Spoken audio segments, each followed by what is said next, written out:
Grab your nets and race to the field for our review of The Butterfly Garden.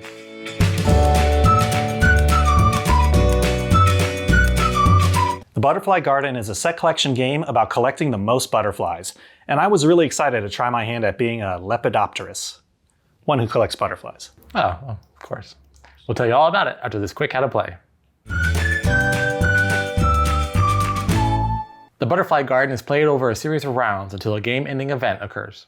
At the start of each round, players race for the fields by playing cards with numbers on them from their hand. Then players will take turns going from lowest number to highest number.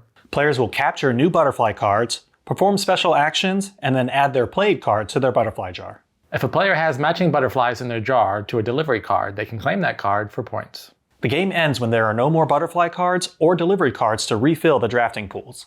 Players will count their delivery cards, variety bonuses, and the butterflies in their jar and their hand to get their score. The player with the most points wins. We were sent a copy of The Butterfly Garden by Dr. Finn's Game so that we could do this review video. To find out more or to buy the game, check out our description below.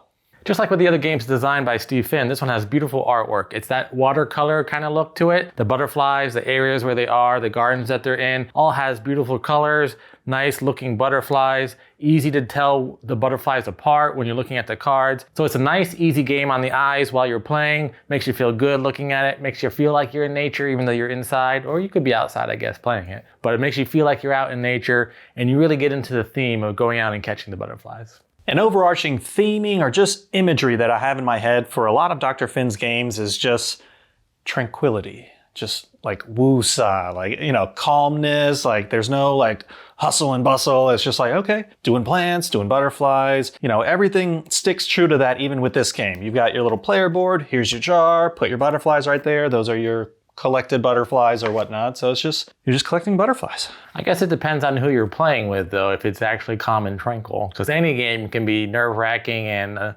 like crazy depending on if you're playing the right people. Yeah.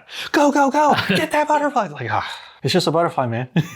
There are a lot of similar mechanics to other set collection games, especially Steve Finn games. If you've played Herbaceous or you've played Floriferous, you'll kind of recognize some of the elements of this game. Those games use them a little bit better, but this game is still a lot of fun when you're collecting it. I would say this game is easier than those games because it's basically get the butterflies, get the delivery card that matches them, and you can get them. There's not a whole lot of other strategy or thinking that really has to go to. So I'd say that you could definitely play this with younger kids because it's very easy. It's almost like a matching game, only it's like the first to get there kind of a thing. So it is a race to get one of the delivery cards. But even if you don't get one of the delivery cards, there's probably another one that you can go after too. So it's just about maximizing your score when you can. So it's easier, but there's still enough strategy to make it fun. So fun for the whole family. When I think about it like thematically or how this game is set up, right? These are called delivery cards, where once you capture those butterflies, you can collect this delivery card. I was thinking about it though. I was like, delivery card. So am I catching the butterflies over here and delivering them there? And then bringing them there and just opening the jar? And I just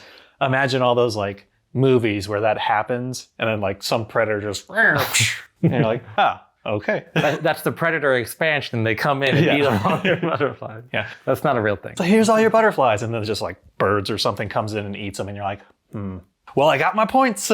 That is the concept of the game though, is so you're using your net in the first round and you're catching the butterfly cards, which are in the butterfly field. You got to capture them. Then you put them in your jar and you're holding them in the jar. And then when you get the matching butterflies, you're releasing them. So you're releasing them at the zoo or you're releasing them at the university, that kind of thing. So that is the theming of the game. And I do like the theming. And I feel like sometimes in some of the games that we've played by Steve Finn, I love the mechanics, but the theming doesn't always like work for me. I'm like, yeah, I get the theming, but could have been any theming. The mechanics still would work, which I feel like this theming, the mechanics kind of go. You're like, all right, capture the butterfly, put it in your jar, release the butterfly while doing these actions. So I feel like the theming and the mechanics really go together in this game. Yeah, but I guess my question is, like, is there a butterfly market? Like, is there people paying to have butterflies delivered? Like is a university paying like, hey, yeah, we need some No, I think it's like a here. conservation thing.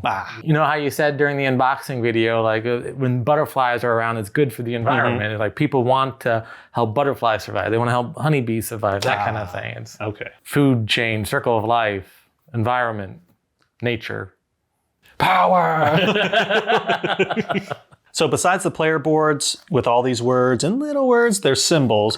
And for the most part, delivery cards and the butterfly cards, it's just numbers, and then maybe you'll have those symbols there and the butterflies. So not too much reading, very easy for young kids to kind of play, even if they're just trying to collect and match the pictures. So I think that's kind of cool with these games. There's not too much reading, and there's not too many like symbols where you have to be like, okay, what does that mean again? The game plays very quickly. We only played up to a 4-player game, but even that took less time. The box says 30 minutes, but I'd say it probably took us like 20 minutes. Also, it's a small box game, so it doesn't take up that much room if you want to travel with it. So it's about nature, it's about butterflies, small box, doesn't take long. If you're into those types of games, you should definitely check this one out. Overall, the Butterfly Garden, it fell in line with what I was expecting. You know, butterflies, set collection, not too much going on, but nice artwork, and you know, you don't have to think too much, or at least I try not to think too much whenever I'm playing these games. Doesn't think at all. Just relax. So overall, I'll probably give it a 6.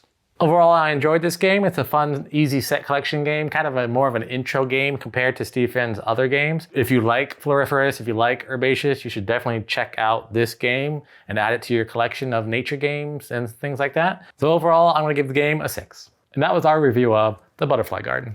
What'd you think? I think for an advanced variant, you should step 1, buy some butterflies. Step 2, release them in your house. Step 3, catch them. And then step 4, fun.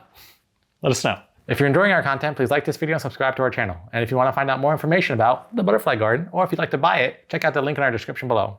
Until next time, I'm Lee. I'm Kenny. I go party like a board gamer.